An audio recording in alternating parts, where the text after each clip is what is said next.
अस्सलाम वालेकुम दोस्तों, आज मैं आपको क्लास 6 का चैप्टर 18 ताज़ा मछली की एक्सरसाइजेस करवाऊंगी।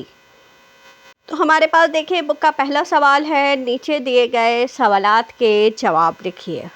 पहला सवाल है, मछली की कौन सी खूबी घाघ को दुकान की जानिब खींच लाती थी?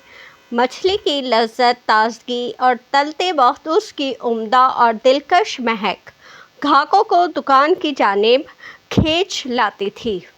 फिर हमारे पास दूसरा सवाल है, दुकानदार को किसने बोर्ड पर तब्दीलियां करने के लिए कहा? दुकानदार को एक फौजी ने, जो उसकी दुकान पर मछली खाने आया करता था, उसे बोर्ड पर तब्दीलियां करने के लिए कहा।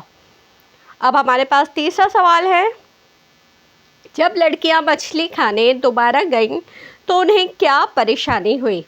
जब लड़कियां दोबारा मछली खाने गईं तो उन्हें दुकान पर पुराना इश्तिहारी बोर्ड नज़र ना आया, जिस पर यहाँ ताज़ा उम्दा मछली हर वक्त तैयार मिलती है लिखा हुआ था, जिसकी वजह से वो मायूस होकर वापस लौटने लगीं। अब हमारे पास इसका चौथा सवाल है, काला बोर्ड देखकर उन्होंने दुकानदार से क्या सवाल किया? काला बोर्ड देखकर उन लड़कियों ने दुकानदार से सवाल किया कि उसने दुकान का इश्तिहार हटाकर उसकी जगह पर काला बोर्ड क्यों लगा कर रखा है, जिस पर कोई इश्तिहार नहीं लिखा हुआ। फिर है, बूढ़े मछली फरोश ने उनके सवाल के जवाब में क्या कहा?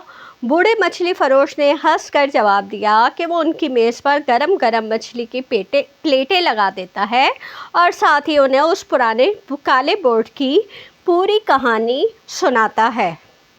अब हमारे पास सवाल है, बुक का क्वेश्चन नंबर 2 है, सबक के हवाले से दुरुस्त बयान पर टिक का निशान लगाइए। तो हमारे पास सबसे पहले दुकान पर मछली दस्तयाब थी।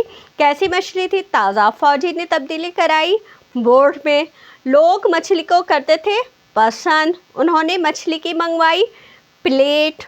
बोर्ड पर सब कुछ मिटा दिया। ठीक है, तो ये हिसाब से हमारे पास अब सवाल नंबर 3 आ गया है। दिए गए जुमलों में खाली जगह दुरुस्त अल्फाज से पुर कीजिए। चलो बाज़ार चलकर उसी डैश से मछली खा कर आएँ, उसी होटल से। दुकान पर एक सादा डैश तख्ता लगा हुआ था, सियाह तख्ता। मछली की खुशबू सूंघकर उस दुकान में आना ही पड़ा। अब हमारे पास चौथी है ब्लैंक।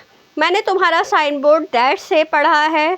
मैंने तुम्हारा साइन बोर्ड गौर से पढ़ा है। चुनाचे डैश दिन बोर्ड पर सिर्फ मछली रह गया। तीसरे दिन बूढ़े मछली फरोश की ये बात सुनकर डैश पड़ी, हंस पड़ी। मुझे भी ये बात डैश मालूम हुई, यानी माकूल मालूम हुई। अब हमारे पास क्वेश्चन नंबर 4 है कि आप एक दरख्वास्त लिखिए जिसमें अपने इलाके के काउंसलर से महल्ले में सफाई की अबतर सूरत हाल को बेहतर बनाने की इस्तदाद की गई हो। तो देखें, जब हम दरख्वास्त लिखते हैं और किसी काउंसलर के नाम लिख रहे हों तो सबसे पहले हम उन्वान देते हैं कि किस बारे में है। तो काउंसलर के नाम सफाई की दरख्वास्त है। फिर हम उसी साइड पे सीधे हाथ पे लिखेंगे, मोहतरम जनाब काउंसलर साहब, नहायत अदब और एहतराम के साथ गुजारिश है कि गुज़िश्ता कई हफ़्तों से मोहल्ले में सफाई की सूरत हाल बहुत ख़राब हो गई है। सफाई का अमला मुकम्मल तौर पर गायब है और फ़राइज़ अदा करने नहीं आता।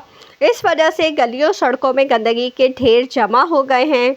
गटर का पानी उबल उबल कर सड़कों और गलियों में फैल रहा है। इस वजह से लोगों की आमदोरफ्त में बहुत मुश्किलात पेश आ रही हैं। आपसे इल्तिमास है कि आप सफाई के अमले को तरगीब दें कि वो रोज़ाना अपने फ़राइज़ बाकायदगी से अदा करें और मोहल्ले में गलियों और सड़कों की सफाई के इंतज़ामात कराए। तमाम अहले महल्ला आपकी इस मेहरबानी पर नहायत शुक्रगुज़ार होंगे। फ़कत आपके मुखलिस अहले महल्ला। इस तरह से दोस्तों हमारा यह चैप्टर मुकम्मल हुआ। मेरे चैनल को सब्सक्राइब कर लीजिए ताकि मेरी हर नई आने वाली वीडियो आपको मिलती रहे। इजाज़त दीजिए, अल्लाह हाफ़िज़।